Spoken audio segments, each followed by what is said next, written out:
পাতলা হয়েছে কাগজের মতন, একদম আগুল দেখা যাচ্ছে। দেখুন কি সুন্দর হয়েছে।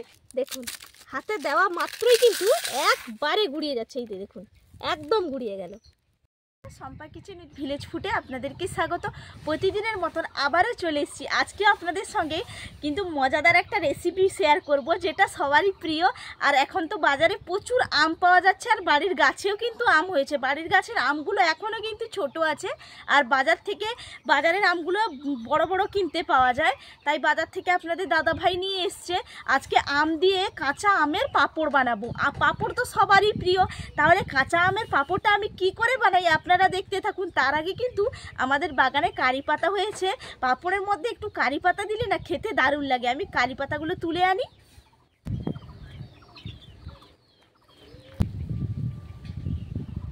প্রচণ্ড রোদ বেরিয়েছে। দেখুন এই যে চলে এলাম। কত কারি পাতা হয়েছে নতুন নতুন, এখন পচেছে। ও কত সুন্দর কারি পাতা হয়েছে, নরম নরম একবারে। এখান থেকে খুব একটা নরমগুলো নেব না, মাঝারি সাইজের পাতাগুলো কিন্তু তুলে নেব। বেছে বেছে কয়েকটা পাতা আমি নিয়ে নিচ্ছি। আর কারি পাতা যে কোনো রেসিপিতে ডালের সঙ্গে বা কোনো ফোড়ন হিসেবে দিলেও, কিন্তু তড়কা হিসেবে দিলেও দারুণ লাগে খেতে। আমার তো ভালো লাগে, আপনাদের কেমন লাগে অবশ্যই জানাবেন। এই কারি পাতাগুলো হলেই কিন্তু হয়ে যাবে। এরপর এগুলো ধুয়ে পরিষ্কার করে আমি রান্নাঘরে চলে যাচ্ছি।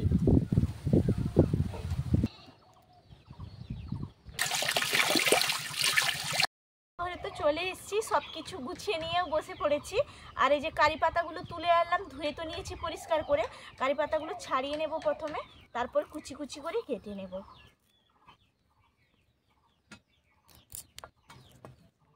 দেখুন পাতাগুলো আমি কুচি কুচি করে কেটে নিচ্ছি।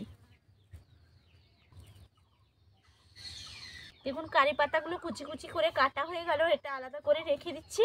আর দেখুন একটা জামবাটির মধ্যে একটু অল্প জল নিয়েছি, আর একটা আম নিয়েছি। কত বড় দেখুন আমটা।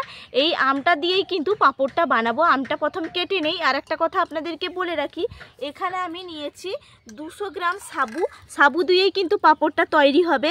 200 গ্রাম সাবু ভিজিয়ে রেখেছিলাম। দেখুন পুরো এক জাম হয়ে গেছে, একবারে ফুলে উঠেছে। আর এটা কিন্তু একটু বড় দানার সাবু।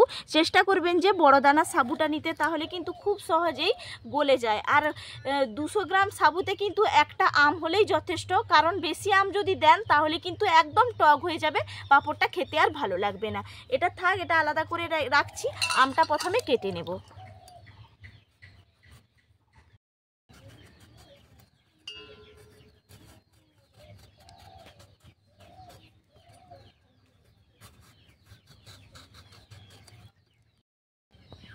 এরকম লম্বা করে কেটে নেব।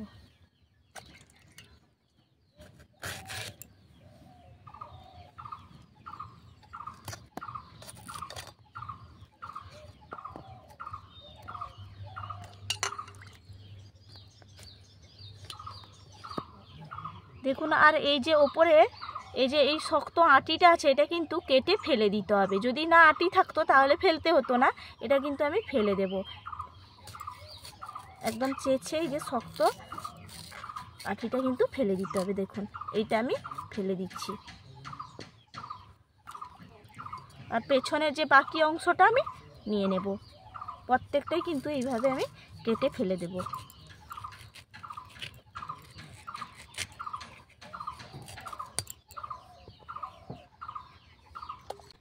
এরপর ছোট ছোট টুকরো টুকরো করে এইভাবে কেটে নিতে হবে।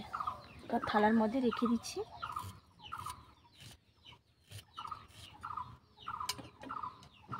দেখুন এটা কিন্তু পুরো কুচি কুচি করে কেটে নিয়েছি। এরপর আমি উনুনটা ধরিয়ে নিচ্ছি। দেখুন উনুনটা আমি ধরিয়ে নিয়েছি। এরপর কড়াইটা চাপিয়ে দিচ্ছি। কড়াইটা তো গরম হয়ে গেছে। কড়াইয়ের মধ্যে দিয়ে দিচ্ছি এই যে আমগুলো কেটে রেখেছিলাম, আমের টুকরোগুলো।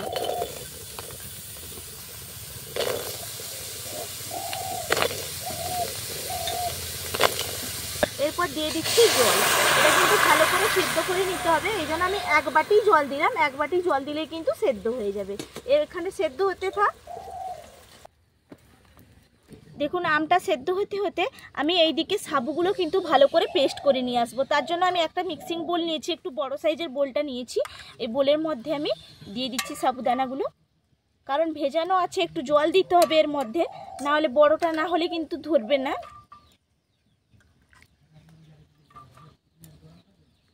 দেখুন পুরোটা আমি নিয়ে নিয়েছি বোলের মধ্যে।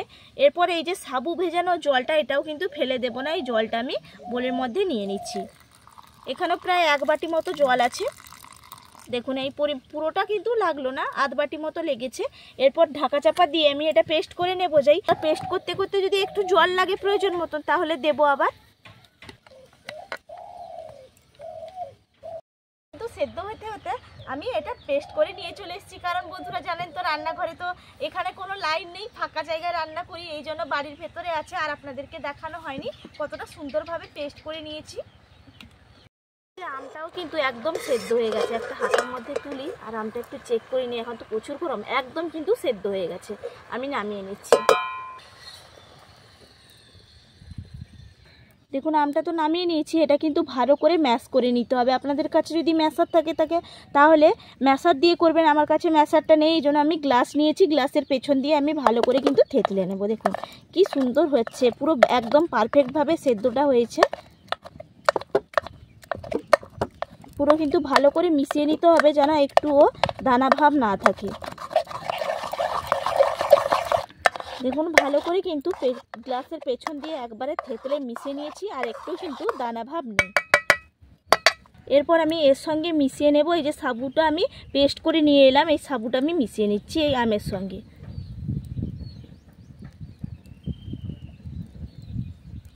পুরোটা আমি ঢেলে নেব। পুরোটা তো ঢেলে নিয়েছি। এরপর আমের সঙ্গে ভালো করে একটা হাতা দিয়ে মিশিয়ে নিচ্ছি। এইভাবে ভালো করে মিশিয়ে নিতে হবে।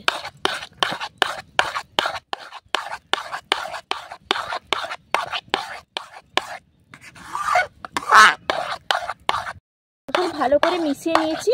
এরপর আমি এর মধ্যে দিয়ে দেবো জল। একটা দেখুন এরকম সাইজের একটা আমি বাটি নিয়েছি, এই বাটির আমি মেপে কিন্তু জলটা দেব। এখানে দিলাম 1 বাটি, 2 বাটি, মোট 3 বাটি জল দিলাম, কারণ বাটিটা কিন্তু অনেকটাই বড় আছে, এই জন্য 3 বাটি জল দিয়েছি। এরপর ভালো করে জলটা তো দিলাম, ভালো করে মিশিয়ে নেব। দেখুন ভালো করে জলের সঙ্গে তো মিশিয়ে নিলাম। এরপর আবারও কিন্তু উনুনে বসিয়ে নিতে হবে। দেখুন আবার উনুনে আমি বসিয়ে দিচ্ছি। দেখুন বন্ধুরা জ্বালন দিয়ে কিন্তু একদম অনবরত এইভাবে কিন্তু নাড়তে থাকতে হবে, যেমন নাড়া না বন্ধ হয়ে যায়, তাহলে কিন্তু নিচে বসে যাবে আর একদম ভালো হবে না পাঁপড়টা। এই জন্য অনবরত কিন্তু নাড়বেন যতক্ষণ পর্যন্ত না ঘন হয়ে যায়। দেখুন নাড়তে নাড়তে কিন্তু একদম ঘন ভাব চলে এসছে, আর দেখুন কালারটাও কিন্তু একদম পাল্টে গেছে, আপনারা নিজেরাই দেখেই বুঝতেই পারছেন। এরপর আমি এর মধ্যে আবারও কিন্তু জল দেব। আমি এখানে আবারও বালতির মধ্যে জল নিয়েছি, সেই বাটির দিয়ে দেব আবারও বাটি মাপ করে 3 বাটি। মোট আমি এখানে 6 বাটি জল ব্যবহার করলাম। আগে দিয়েছিলাম 3 বাটি, আবার দিলাম 3 বাটি, মোট 6 বাটি জল দিয়েছি। আবারও কিন্তু একইভাবে আমি নাড়িয়ে পুরো জলটার সঙ্গে মিশিয়ে নেব, যতক্ষণ পর্যন্ত না চিট ভাব একটা আসছে। দেখুন আবার 3 বাটি জলের সঙ্গে নাড়তে নাড়তে কিন্তু পুরো মিশিয়ে নিয়েছি। আর দেখুন এর ঘনত্ব খুব বেশি কিন্তু ঘনও করা যাবে না, আর খুব পাতলাও কিন্তু রাখা যাবে না। আপনারা দেখেই এর ঘনত্বটা বুঝতেই পারছেন যে আমি কিভাবে রেখেছি। এরপর আমি কিন্তু নামিয়ে নেব। আর একটা চিট ভাবও চলে এসছে, দেখুন কোড়ার গায়ে গায়ে কিন্তু পাঁপড়ের মতন একদম বসে যাচ্ছে স্তরটা, তার মানে আমার পারফেক্টভাবে এটা তৈরি হয়ে গেছে। আমি নামিয়ে নিচ্ছি। নামিয়ে নিয়েছি কড়াইটা। দেখুন অনবরত নাড়ছিলাম বলে কড়াইতে কিন্তু একটুও বসেও যায়নি, আর দেখুন কতটা সুন্দর হয়েছে। এইভাবে কিন্তু বন্ধুরা ঘনত্বটা রাখবেন। দেখুন 200 গ্রাম সাবুতে পুরো 1 কোড়া হয়েছে। এরপর আমি এর সঙ্গে কিছু জিনিস মিশিয়ে নেব, তাহলে খেতে অসাধারণ লাগবে। আমি এর মধ্যে নিয়ে নেব, দেখুন এখানে যেটাকে আমরা বলি চিলি ফ্লেক্স, এই দানাগুলো বের করে দেয় কিন্তু দানা কয়েকটা আছে, আর এটা আমি কুচি কুচি করে কেটে নিয়েছি, দিয়ে দিচ্ছি। দিলে কিন্তু মুখে পড়বে, একটু ঝাল ঝাল লাগবে, খেতে দারুণ লাগে। আর দিয়ে দিচ্ছি গোটা জিরে।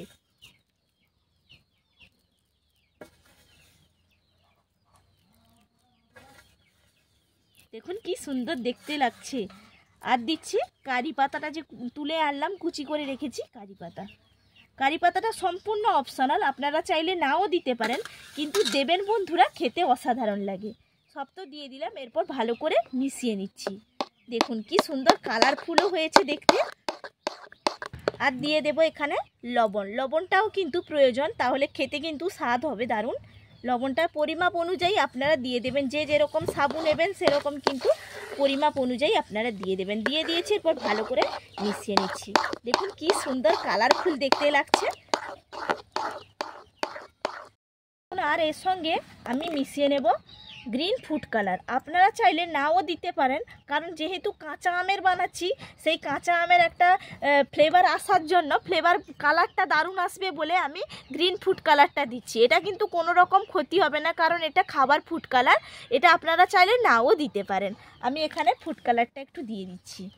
আর একটু কিন্তু বন্ধুরা দামি দেখে ফুড কালারটা নেবেন, তাহলে ভালো। এরপর আমি মিশিয়ে নিচ্ছি। দেখুন তাহলে কালারটা কিন্তু দারুণ আসবে। যেহেতু কাঁচা আমে বানাচ্ছি, সেই দেখার সুন্দরের জন্য আমি কিন্তু দিলাম। দেখুন দেখতে দারুণ হয়েছে কিন্তু। পুরো ভালো করে মিশিয়ে নিচ্ছি। খুব বেশি কিন্তু দেওয়ার প্রয়োজন নেই, কারণ দামি জিনিস একটু দিলেই কিন্তু অসাধারণ একটা কালার চলে আসবে। দেখুন 1 চিমটে দিয়েছি, কি সুন্দর কালার হয়ে গেল। একদম দেখুন রেডি হয়ে গেছে। এরপর একটা আমি পেপার নিয়ে আসি, পেপারের মধ্যে এই পাঁপড়গুলো আমি বিছিয়ে দেব। করে তো সব কিছু মিশিয়ে নিয়েছি, আর দেখতে এতটা অপূর্ব সুন্দর হয়েছে, দেখেই তো পুরো মন ভরে যাচ্ছে। তাহলে বানানোর পর আরও কতটা না সুন্দর হবে। আপনাদেরকে আর একটা পরীক্ষা করে আমি দেখিয়ে দিই যে এটা আমি কতটা সুন্দরভাবে ঘনত্বটাই তৈরি করেছি। কারণ এরকম একটা সঠিক পরিমাপে ঘনত্ব যদি না করেন, পাঁপড়গুলো কিন্তু একদম হবে না। তাই দেখুন একটা আমি স্টিলের থালা নিয়েছি, এখান থেকে আমি একটু নিয়ে এই স্টিলের থালার মধ্যে আমি দিয়ে দিচ্ছি। দেখুন, আর এই পেছনের হাতাটারে আমি ঘুরিয়ে নেব। দেখুন একটুও কিন্তু গড়িয়ে পড়ছে না, তার মানে আমার পারফেক্টভাবে একদম তৈরি হয়েছে। আর এরকম গোল গোল শেপ দিয়ে আপনারা স্টিলের থালার মধ্যেও করে নিতে পারেন, কারণ দেখুন স্টিলের থালা তাহলে অনেক লাগবে, আর কিন্তু বাড়িতে যখন ভাত খাবো তখন খুঁজে পাবো না। এই জন্য পেপারের মধ্যে দিয়ে দেবো। শুধু আপনাদেরকে দেখানোর জন্য ঘনত্বটা আমি একটা স্টিলের থালার মধ্যে দিলাম। কতটা পারফেক্টভাবে তৈরি হয়েছে। আর কাঁচা আমে বানাচ্ছি বলে এই গ্রিন ফুড কালারটা দিলাম, অসাধারণ একটা কালার হওয়ার জন্য। চলুন তাহলে আমি এগুলো রোদের মধ্যে দিয়ে দিই। আমি রোদের মধ্যে চলে এসেছি, পুরো একদম কটকটে রোদ। আর এই রোদের মধ্যে শুকোবো। আপনারা চাইলে কিন্তু রোদের মধ্যে নাও দিতে পারেন, ফ্যানের তলায় দিয়ে দিবেন, তাহলে ফ্যানের তলায় দিলেও কিন্তু শুকিয়ে যাবে। আর রোদে দিলেই তো চট করে শুকিয়ে যাবে, এই জন্য বেশি দিন টাইম লাগবে না। আর ফ্যানের তলায় দিলে কিন্তু একটু টাইম লাগবে, এই জন্য আপনাদের যেটা সুবিধা হবে আপনারা সেটা করে নিতে পারেন। আমি দিয়ে দিচ্ছি। দেখুন একটা মাদুর কিন্তু নিচে আমি দিয়ে দিয়েছি, তার উপরে আমি পেপারটা দিয়েছি। এরপর আমি একটু করে 1 হাতা করে নিচ্ছি, আর শেপ দিয়ে আমি করে নেব। দেখুন একটা গোল করে আমি দিয়ে দিলাম। আপনারা যেরকম শেপ দিয়ে কিন্তু করে নিতে পারেন, ছোট বড় যে কোনো শেপ দিয়ে। দেখতে তো অপূর্ব হয়েছে।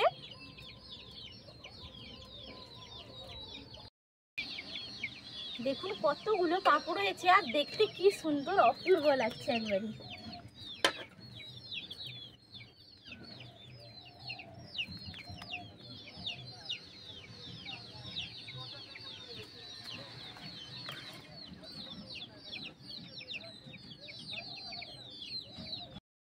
দেখুন সবগুলো কিন্তু হয়ে গেছে, আমার একটাই মাত্র বাকি আছে। এটাও আমি একইভাবে দিয়ে দিচ্ছি।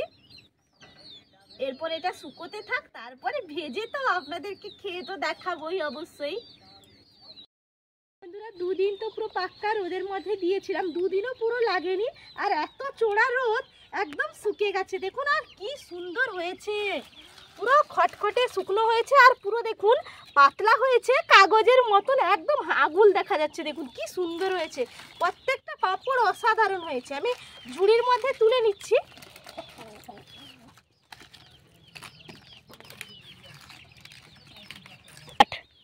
দেখুন পাঁপড়গুলো তুলে নিলাম, পুরো 1 ঝুড়ি হয়েছে। আর দেখুন কালারও কিন্তু একটুও চটে যায়নি, কতটা সুন্দর কালারও হয়েছে, পুরো 1 ঝুড়ি ভর্তি হয়ে গেছে। আমি রান্নাঘরে চলে যাই, এগুলো ভেজে নেব। রান্নাঘরে চলে এসেছি, এরপর উনুনটা ধরিয়ে নিই। দেখুন কতটা সুন্দর হয়েছে, পুরো খটখটে একবারে শুকনো হয়েছে আর পুরো কাগজের মতো একদম পাতলা হয়েছে। কি সুন্দর পারফেক্ট কোনো জিনিস তৈরি করতে পারলে এতটা আনন্দ লাগে কি বলবো বন্ধুরা। উনুনটা ধরিয়ে নেই, তারপরে ভাজা শুরু করে দিই।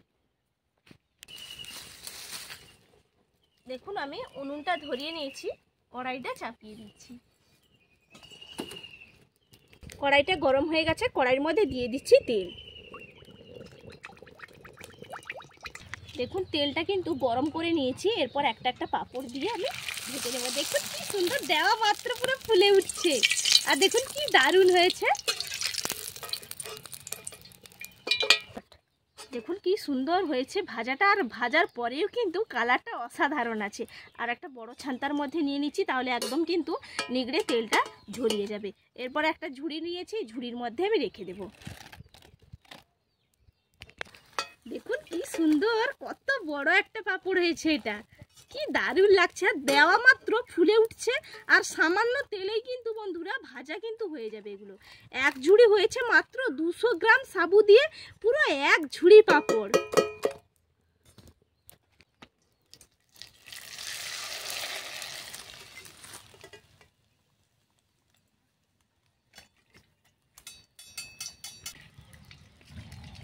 দেখুন কতগুলো পাঁপড় আমার ভাজা হয়ে যাচ্ছে, শুধু সামান্য আমি তেলের মধ্যে দিয়ে দিচ্ছি, টোল টোল হয়ে ফুলে উঠছে। আর একটা কথা বন্ধুরা বলে রাখি, প্রথমে তেলটা গরম করে নেবেন, তারপরে কিন্তু আপনারা যদি গ্যাসে করেন একদম গ্যাসের আঁচ কমিয়ে রেখে তারপর ভাজবেন। আমি যেহেতু উনুনে বানাচ্ছি সেই জন্য কিন্তু আমি উনুনের আঁচ একবারে আমি জ্বালন দেইনি, যেই জ্বালনটা উনুনের মধ্যে পড়ে আছে সেই তেলটা গরম হতেই হতেই কিন্তু আমার ভাজা হয়ে যাচ্ছে। আলাদা করে আর জ্বালান দেওয়ার কোনো রকম প্রয়োজন হচ্ছে না। আর দেখুন কি সুন্দর ভাজা হয়েছে, আর কালারটাও কিন্তু একবারে পারফেক্ট আছে। আর সবগুলো কিন্তু ভাজা হয়ে গেছে, একটাই মাত্র বাকি আছে। কি সুন্দর প্রত্যেকটা হয়েছে, পুরো দু ঝুড়ি একদম ভর্তি হয়ে গেছে। আর দেওয়া মাত্রই বন্ধুরা দেখুন পুরো ফুলে উঠছে, সময়ও বেশি দিতে হচ্ছে না, একদম টোলটোল হয়ে ফুলে উঠছে। আর কি সুন্দর হয়েছে, আপনারা দেখুন দু ঝুড়ি হয়েছে পুরো ভর্তি ভর্তি। আর রাখার জায়গা হলো না দুটো ঝুড়ির মধ্যে, আবারও একটা ঝুড়ির মধ্যে করে নিলাম। তো ভর্তি হয়ে গেছে, তা বাদেও আবার একটা ঝুড়ির মধ্যে আমি রাখলাম। কতটা পারফেক্ট হয়েছে আপনাদেরকে একটু হাতে ভেঙে দেখাই। দেখুন পাঁপড়গুলো দেখতে তো অপূর্ব সুন্দর হয়েছে। আর সত্যি বন্ধুরা এত আনন্দ লাগছে যে দু ঝুড়ি পাঁপড় হয়েছে, বাড়িতে তো সবাই মিলে খাবো, অনেকগুলোই হয়েছে। আর এটা আপনারা একটা পলি পেপারের মধ্যে বেঁধে রেখে দেবেন, তাহলে যখন ইচ্ছে করবে তখন কিন্তু খেতে পারবেন। আর যদি সবগুলো একসঙ্গে ভাজারও দরকার নেই, একটা কৌটোর মধ্যে ভরে রেখে দেবেন, যখন ইচ্ছে করলো তখন কিন্তু ভেজে আপনারা খাবেন। দেখুন আমি একটু আপনাদেরকে ভেঙে দেখাই কতটা সুন্দর পারফেক্ট হয়েছে। এই যে দেখুন, দেখুন হাতে দেওয়া মাত্রই কিন্তু একবারে গুড়িয়ে যাচ্ছে। এই যে দেখুন একদম গুড়িয়ে গেল। দেখুন এটাও আপনাদেরকে একটু ভেঙে দেখাই, প্রত্যেকটা অসাধারণ হয়েছে। দেখুন চাপ দিতে আর পুরো একবারে কড়কড়ে হয়েছে, দারুণ হয়েছে। আর আমি একটু খেয়েও দেখি, নিজে বানালাম কতটা পারফেক্ট হয়েছে, আগে একটু খেয়েও দেখতে হবে। দেখি মশলাই তো পুরো, দেখতে তো মশলাগুলো ভালো লাগছে, সঙ্গে কারি পাতা, তারপর জিরে লঙ্কা সঙ্গে দেওয়া আছে, তার সঙ্গে আম।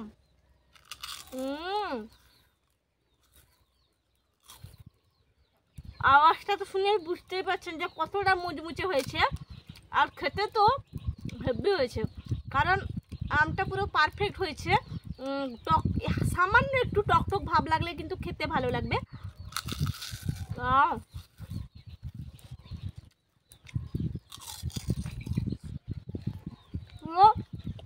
বাড়িতে সবাই মিলে তো খাবো আনন্দ করে, দারুণ তো হয়েছে। আর একদম সামান্য তেলে কিন্তু বন্ধুরা ভাজাও হয়ে গেল।